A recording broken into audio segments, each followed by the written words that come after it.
இது ஒரு CBN தயாரிப்பு. நீங்கள் பார்த்துக் கொண்டிருப்பது ஒரு புதிய வாழ்க்கை நிகழ்ச்சி. வணக்கம். ஒரு புதிய வாழ்க்கை நிகழ்ச்சிக்கு உங்களை அன்புடன் வரவேற்கிறோம். இந்த நிகழ்ச்சியின் மூலமாக உங்களை சந்திச்சதில் ரொம்பவே சந்தோஷப்படுறோம். ஜனவரி மாதம் முடிந்து பிப்ரவரி மாதம் தொடங்கிட்டு ஒரு மாதம் எப்படி போச்சுனே தெரியல. இந்த புதிய மாதத்தை காண செய்த தேவனுக்கு ஸ்தோத்திரம். இந்த மாதம் நம்ம என்ன தலைப்பில் நம்ம தியானிக்க இருக்கிறோம் அப்படிங்கிறத பார்க்குறதுக்கு முன்னாடி உங்ககிட்ட ஒரு விஷயத்த நான் சொல்கிறேன். 2012 எனக்கு ஒரு வேலை கிடைச்சிது. அந்த வேலையை இப்போ வரைக்கும் நான் ரொம்ப சந்தோஷமாக செஞ்சுக்கிட்டு இருக்கேன். ஏற்றத்தாழ்வுகள் நிறைய வந்தாலும் சரி, துன்பங்கள் துயரங்கள் இருந்தாலும் சரி, அந்த வேலையை இப்போ வரைக்கும் நான் செஞ்சுக்கிட்டு இருக்கேன். அது என்ன வேலைன்னு கேட்குறீங்களா? 2012 என்னுடைய மகளை என்னுடைய கையில் கொடுத்த அந்த நேரம் என்னுடைய சந்தோஷத்துக்கு எல்லையே கிடையாது. அப்படிப்பட்ட ஒரு சந்தோஷம். அன்னையிலேருந்து இப்போ வரைக்கும் அம்மா அப்படிங்கிற ஒரு பொறுப்பில் இருந்து இப்போ வரைக்கும் என்னுடைய மகளை நான் நல்லபடியாக வளர்த்துக்கிட்டு இருக்கேன். என்னுடைய கணவரும் அப்பா அப்படிங்கிற ஒரு பொறுப்பில் அவங்களும் வளர்த்துக்கிட்டு இருக்காங்க. இந்த மாதம் நமக்கு என்ன தலைப்பு அப்படிங்கிறத ஓரளவுக்கு கண்டுபிடிச்சிட்டிங்களா? குழந்தை வளர்ப்பு. இந்த தலைப்பில் தான் இந்த மாதம் முழுவதுமே நம்ம தியானிக்க இருக்கிறோம். தேவனுடைய வழிகாட்டுதலின்படி நம்முடைய குழந்தைகளை நாம் வளர்க்க வேண்டும்.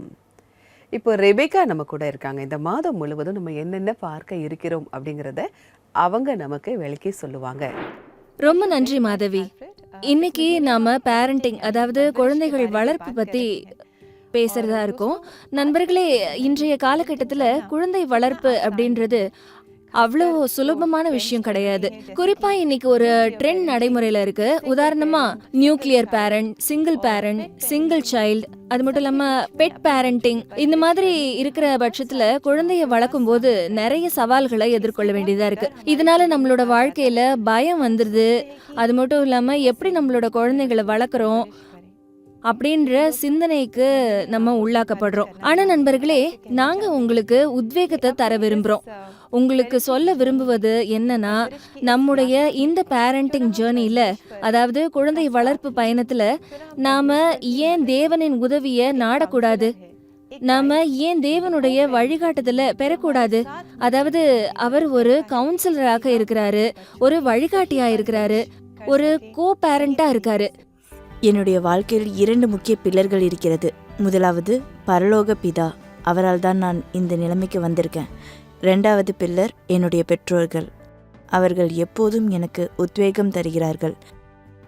ஒவ்வொரு நாளும் என்னோட பாட்டி எனக்கு பைபிள் வசனங்களை ஷேர் பண்ணிட்டு இருப்பாங்க. அது எனக்கு எக்ஸ்பிளைன் பண்ணி சொல்லுவாங்க. எனக்காக ஜெபம் செய்வாங்க, என்னையும் ஜெபம் செய்ய வைப்பாங்க. நான் என்னோட வாழ்க்கையில இதை ரொம்ப காலமாக செஞ்சுட்டு வரேன். நண்பர்களே, பேரண்டிங் பற்றி பயத்தை கைவிடுங்க. இந்த பயணத்தை என்ஜாய் பண்ணுங்க. இந்த பயணத்துல நீங்க தனியா இல்ல அப்படின்றத புரிஞ்சுக்கோங்க. தேவன் உங்களோட இருக்காரு. இந்த மாதம் முழுக்க நீங்க எங்களோட இணைஞ்சே இருங்க. நாம சில சுலபமான ஸ்டெப்ஸ் மூலமா நல்ல குழந்தை வளர்ப்ப செய்யறது எப்படி அப்படின்றத கத்துக்கலாம். இப்ப நான் உங்ககிட்ட இருந்து விடை பெற்றுக்கிறேன். நீங்க தொடர்ந்து எங்க நிகழ்ச்சி தொகுப்பாளரோட இணைஞ்சிருங்க. இந்த மாதம் முழுவதும் நம்ம என்னெல்லாம் கற்றுக்கொள்ள இருக்கிறோம் அப்படிங்கிறத ரெபேக்கா ரொம்ப அழகாக சொன்னாங்க. அதனால் இந்த மாதத்தின் எல்லா எபிசோடுகளையும் நீங்கள் தவறாமல் பாருங்கள். நிச்சயமாக இது உங்களுக்கு உபயோகமாக இருக்கும். நம்முடைய பரலோக பிதாவின் கரங்களை பற்றி கொண்டு நம்முடைய குழந்தைகளை தேவனுடைய வழிகாட்டுதலின்படி, தேவனுடைய வசனத்தின்படி நாம் வளர்ப்போம். இப்போது வருவது ஒரு சிறிய இடைவேளை.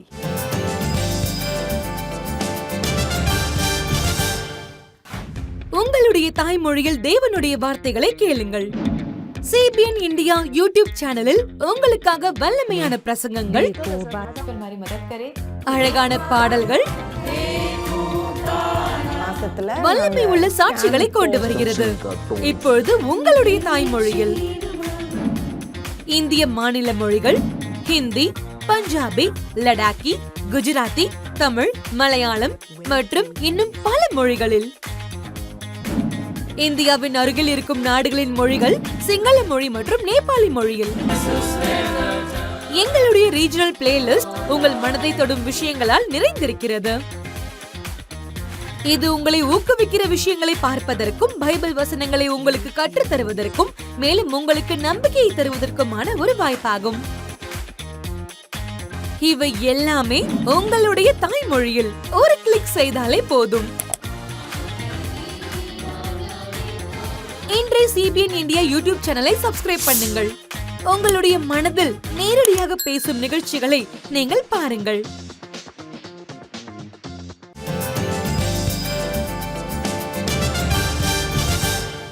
வெல்கம் பேக் டு ஒரு புதிய வாழ்க்கை. இந்த மாதம் முழுவதும் நம்ம குழந்தை வளர்ப்பு அதை தான் பார்க்க போகிறோம். பொதுவாகவே நம்ம ஒரு முழுமையான முறையில் நம்ம குழந்தைங்களை வளர்க்குறோமா அப்படின்னா இல்லைன்னு தான் சொல்லணும். நம்ம பெற்றோர்கிட்டேருந்து நம்ம என்ன கற்றுக்கிட்டோமோ அதை தான் நம்ம நடைமுறையில் செஞ்சுக்கிட்டு இருக்கோம். இப்போவும் கூட நம்ம அனுபவம் உள்ளவங்க யார்கிட்டையாவது இருந்து கற்றுக்கிட்டு இருக்கோம். வேத வசனங்கள் மூலமாகவும் நம்ம கற்றுக்கிட்டு இருக்கோம். அந்த வகையில் நம்முடைய நிகழ்ச்சி நிச்சயமாக இந்த மாதம் முழுவதுமே உங்களுக்கு உபயோகமாக இருக்கும். ஒரு பெர்ஃபெக்டான பேரண்ட்டாக இருக்கக்கூடிய நம்முடைய தேவனிடமிருந்தும் நிச்சயமாக நம்ம கற்றுக்கொள்வோம். இப்போது ஒரு சாட்சியை பார்க்க இருக்கிறோம். எல்விஸ் அவங்கள தான் நம்ம சந்திக்க போகிறோம். இவங்கக்கிட்ட தவறான பழக்க வழக்கங்கள் இருந்திருக்கு, மது பழக்கமும் இருந்திருக்கு. இவங்க வாழ்க்கையே இருண்டு போன மாதிரியான ஒரு வாழ்க்கையாக இருந்திருக்கு. பிறகு எப்படி ஒரு புதிய மாற்றம் வந்தது, ஒரு புதிய வாழ்க்கை கிடைத்ததுங்கிறத அவங்க சொல்கிறாங்க. வாங்க பார்க்கலாம்.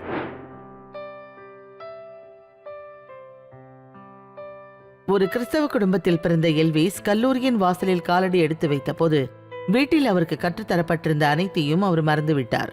மேலும் அவர் தனக்கென்று ஒரு தனி வழியை தெரிந்து கொண்டார். நான் வளர்ந்த விதத்தை மறந்துட்டு ஒரு தப்பான வழியை நான் தெரிஞ்சுக்கிட்டப்போ உலகத்துக்கும் எனக்கு பெரிய வித்தியாசம் இல்லை. இன்னும் சொல்ல போனா கிறிஸ்தவங்களா பிறக்காத அந்த நண்பர்களை விட நான் இன்னும் மோசமானவனா இருந்தேன். நான் கெட்ட வார்த்தைகளை பேசுறவனா இருந்தேன். அடிக்கடி காலேஜ் ஸ்டாஃபுகளுக்கு எதிராக பிரச்சனைகளை செஞ்சுக்கிட்டு இருந்தேன். மேலும் இப்படி ஒரு கெட்டவனா இருக்கிறதுல நான் ரொம்பவும் பெருமைப்பட்டேன். இந்த நடவடிக்கைகளோடு தன் சூழ்நிலையை இன்னும் மோசமாக்கக்கூடிய போதை பழக்கத்திற்கும் எல்விஸ் அடிமையாகி விட்டார். பொதுவா நான் எப்பவுமே என்னென்ன விஷயங்கள்லாம் நான் செய்யறேன் பாருன்னு சொல்லி பந்தா பண்ணிக்கிட்டு இருப்பேன். நான் புகைப்பிடிக்க ஆரம்பிச்சிட்டேன். அதுக்கப்புறம் தவறான நண்பர்கள் கூட சேர்ந்து எனக்கு மது குடிக்கிற போதை பழக்கமும் வந்துருச்சு. அதே மாதிரி நான் உங்ககிட்ட சொன்ன மாதிரி பொண்ணுங்களை பத்தியும் தவறான விஷயங்களை பேசுறவனா இருந்தேன். எல்விஸின் தாய்க்கு அவர் நண்பரின் தாய் மூலமாக எல்விஸ் கல்லூரியில் செய்து கொண்டிருந்த வேலைகள் தெரிய வந்தது. அவருடைய தாய் அதை கேட்டுவிட்டு அவரிடம் சொன்ன விஷயத்தை அவர் சிறிதும் எதிர்பார்க்கவில்லை. எங்க அம்மா சொன்ன விஷயங்கள் என்னை திகைக்க வச்சுச்சு. பரவாயில்ல மகனே, நான் இந்த விஷயங்கள் எல்லாம் நம்புறது கிடையாது. அவங்க இதை சொன்னதுனால கிடையாது. ஒருவேளை என் கண்ணாலேயே நான் பார்த்துருந்தாலும் கூட அந்த விஷயங்களை நான் நம்ப மாட்டேன். ஆனா நான் என் தேவன் மேல மட்டும்தான் நம்பிக்கை வைக்கிறேன்னு சொன்னாங்க. ஏன்னா நீ என்னோட வயிற்றுல 9வது மாசம் இருக்கிறப்போ நான் தேவன் கிட்ட, தேவனே நீங்க எனக்கு உங்க வழியில நடக்கிற நல்ல மனுஷனா இருக்கக்கூடிய மகனை எனக்கு தரணும்னு ஜெபம் செஞ்சேன்னு சொன்னாங்க அவங்க. எல்விஸின் தாயார் அங்கிருந்து சென்றவுடன் அவர் மறுபடியும் தன் சிகரெட்டை கையில் எடுத்தார். ஆனால் எனக்காக ஜெபம் பண்ற நான் சரியான பாதையில போகணும்னு விரும்புற எங்க அம்மாவை நான் ஏமாத்துறேன்னு எனக்கு நினைப்பு வந்துச்சு. என்னோட செயல்களுக்காக என் நண்பர்களை நான் குற்றம் சாட்டக்கூடாது. ஆனா இவங்க இந்த செயல்களை எனக்கு சப்போர்ட்டா இருந்தாங்க. அதோட என்னை ஊக்கப்படுத்தவும் செஞ்சாங்க. நான் அவங்களுக்கு நல்லவனா இருந்தாலும் கூட எங்க அம்மாவை நான் ஏமாத்துறவனா இருக்கேன். ஆனா இதுக்கு மேல இப்படிப்பட்ட ஒரு வாழ்க்கையை நான் வாழ விரும்பல. நம்மோட தேவன் என்னை ரட்சித்தார், எனக்காக தன்னோட உயிரவே தந்தார். ஆனா நான் இவ்வளவு மோசமான ஒரு வாழ்க்கையை வாழ்ந்துட்டு இருக்கேன். எல்விஸ் மீண்டும் தன் வாழ்க்கையை இயேசு கிறிஸ்துவின் இடத்தில் ஒப்புக் கொடுத்த போது பைபிள் வாசிப்பதில் நேரம் செலவு செய்ய முடிவு செய்தார். அப்போது அவருக்கு ஒரு புதுவிதமான உணர்வு தோன்றியது. எனக்கு மீகா 7ல் 8லிருந்து 10 வசனம் எனக்கு இதை காட்டுச்சு. தேவன் என்னோட எதிரிகளை ஜெயிக்க வாய்ப்பு கொடுப்பாரு. குறிப்பா முதல் குழந்தை தேவனுடைய குழந்தைன்னு சொல்ற அந்த எல்லா வசனங்களும் எனக்கு ரொம்பவே தொட்டுச்சு.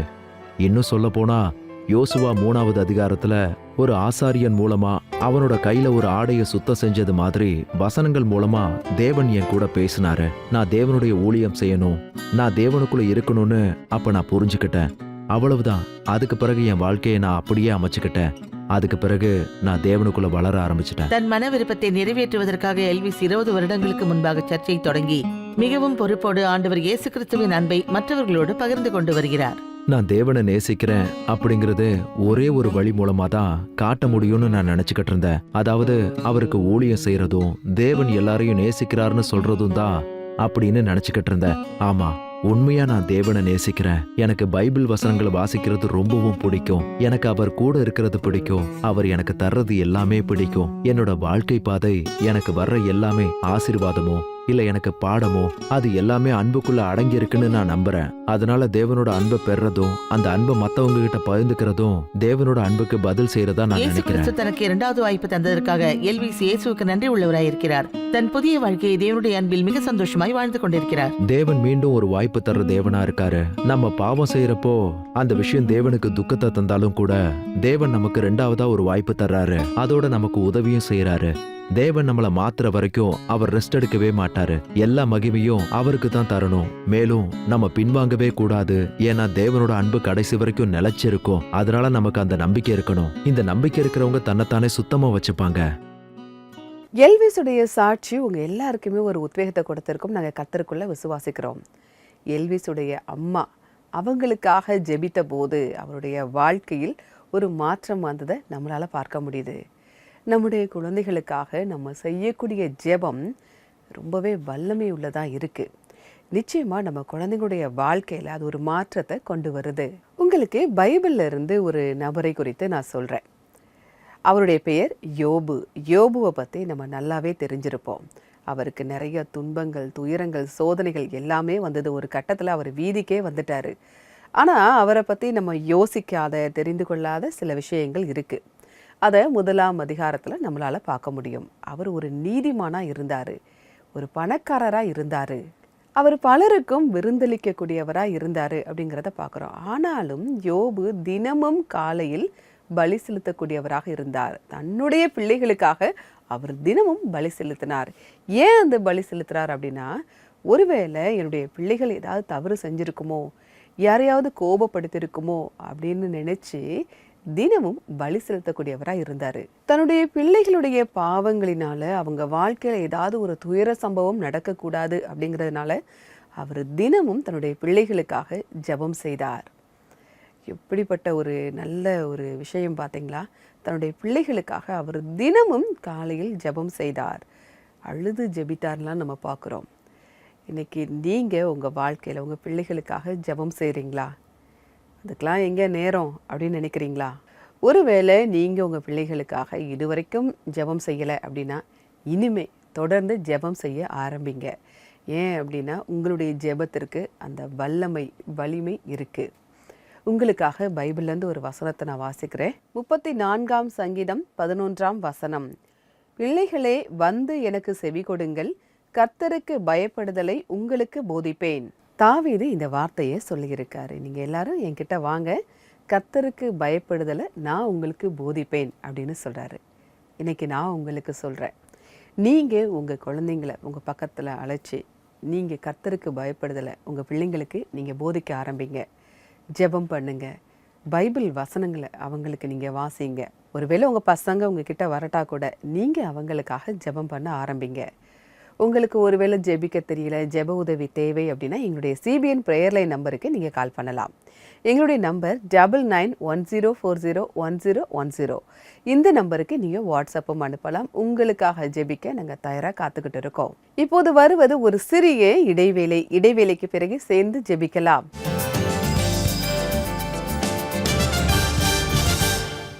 பேரண்டிங்ன்றது ஒரு மிகப்பெரிய பொறுப்பு. அதுல நீங்க எத்தனையோ உதவி, பயிற்சி இல்ல அறிவை பெற்றுக்கொண்டாலும் அது எல்லாமே குறைவுதான். சவால்களுக்கு மத்தியில பெற்றோர்கள் பொதுவா தடுமாறிக்கிட்டு இருக்காங்க. பேரண்டிங்ன்றது ஒரு தியாகம் நிறைந்த உறவா இருக்கு. அதுல வெற்றி, தோல்வி, சரி, தவறு இதெல்லாம் முக்கியமானதா இருக்கிறது இல்ல. வெறும் அன்பு அப்புறம் தேவனுடைய உதவியும் தேவைப்படுது. நம்மளுடைய அன்பான தேவன் நாம இவ்வளவு பாவங்கள் செஞ்சதுக்கு அப்புறமும் நம்மள நேசிச்ச காரணத்தினால நம்ம கூட உறவை ஏற்படுத்திக்கிறதுக்காக தன்னுடைய ஒரே பேரான குமாரரை தியாகம் செஞ்சாரு.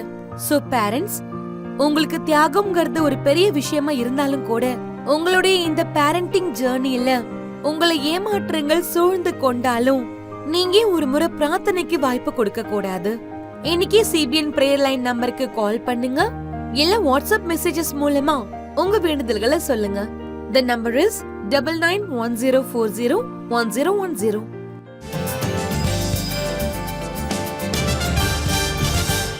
வெல்கம் பேக் டு ஒரு புதிய வாழ்க்கை. இன்னைக்கு நம்முடைய குழந்தை வளர்ப்பு அப்படிங்கிற தொடரை தொடங்கி இருக்கோம். நம்முடைய நேயர்களில் நிறைய பேர் பெற்றோராக இருப்பதனால இந்த நிகழ்ச்சி நிச்சயமாக அவங்களுக்கு உபயோகமாக இருக்கும். நம்முடைய குழந்தைகள் தேவனுக்கு பயந்து நடக்க நம்ம கற்றுக் கொடுக்க வேண்டும் அப்படிங்கிறத பார்த்தோம். இப்போ நம்முடைய பிள்ளைகளுக்காக நாம் ஜெபிக்கலாம். அவங்க நல்லபடியாக வளர்க்கணும், அதற்கான ஞானத்தை நம்ம பெற்றுக்கொள்ளணும். இப்போ நான் உங்களுக்காக ஜெபிக்க போகிறேன், நீங்கள் என் கூட சேர்ந்து ஜெபிக்கலாம். அன்பின் பரலோக பிதாவே, இந்த நேரத்திற்காக நன்றியோடு உம்மை துதிக்கிறோம் அப்பா. எங்களுடைய குழந்தை வளர்ப்பில் நீங்கள் எங்களுக்கு உதவி செய்யுங்கப்பா. உமக்கு பயந்து நடக்கக்கூடிய பிள்ளைகளா அவங்க இருக்கணும் அப்பா. அதற்கு நீங்கள் உதவி செய்யுங்க. இந்த பிள்ளைங்க நம்ம எப்படி வளர்க்கணும் அதற்கான ஞானத்தை நீங்கள் எங்களுக்கு தாங்க அப்பா. அவங்களுடைய எதிர்காலம் நல்லபடியாக இருக்க நீங்கள் உதவி செய்யுங்க. அவங்க நல்ல பிள்ளைகளாக வளர நீங்கள் கிருபை தாங்கப்பா. உம்மால் கூடும் அப்பா. நாங்கள் எங்கள் பிள்ளைங்க போனாலும் உங்களுடைய கிருபை சூழ்ந்து கொள்ளட்டும் அப்பா. உங்களுடைய பிரசன்னம் அவங்க கூட எப்பவுமே இருக்கட்டும் ஆண்டவரே. மீட்பர் இயேசுவின் மூலமாக ஜெபம் கேளும் பரமபிதாவே. ஆமேன், ஆமேன். பிள்ளைகள் தேவன் நமக்கு கொடுத்த பரிசு. அந்த பரிசை நம்ம நல்லபடியாக பாதுகாத்து வளர்க்கணும். அதற்கான ஞானத்தை தேவன் தான் நமக்கு தரணும். அதற்கான உதவி தேவனிடத்திலிருந்து தான் வருது. இங்கே தொடர்ந்து ஜெபிக்கும் போது தேவனுடைய உதவியை பெற்றுக்கொள்ள முடியும். இப்போ இதற்கான பைபிள் வசனம் என்ன சொல்லுது அப்படிங்கிறத பார்க்கலாம். பிள்ளையானவன் நடக்க வேண்டிய வழியிலே அவனை நடத்து.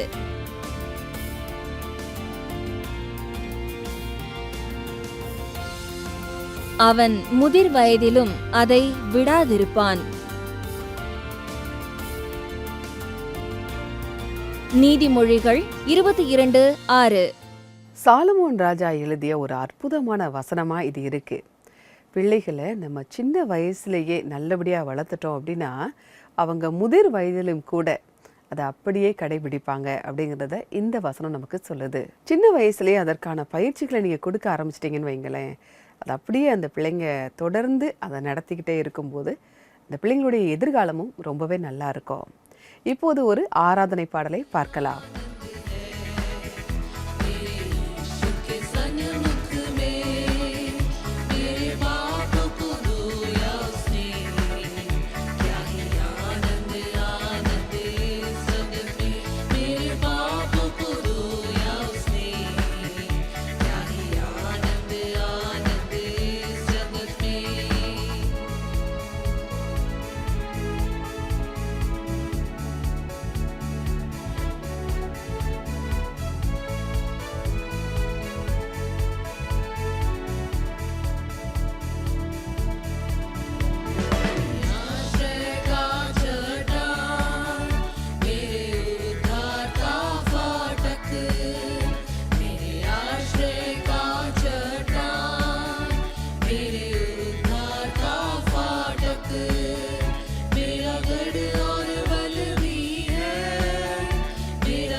இந்த பாடலை பாடிய குழுவினருக்கு எங்களுடைய நன்றி. தேவன் உங்களை ஆசிர்வதிப்பாராக. இந்த சர்ச்சை கொயர் பாடல் மாதிரியே உங்களுடைய சர்ச்சை கொயர் பாடலும் நம்முடைய ஒரு புதிய வாழ்க்கை நிகழ்ச்சியில் ஒளிபரப்ப வேண்டும் அப்படின்னா நீங்கள் எங்கள் வெப்சைட்டில் வந்து ரெஜிஸ்டர் பண்ணுங்கள்.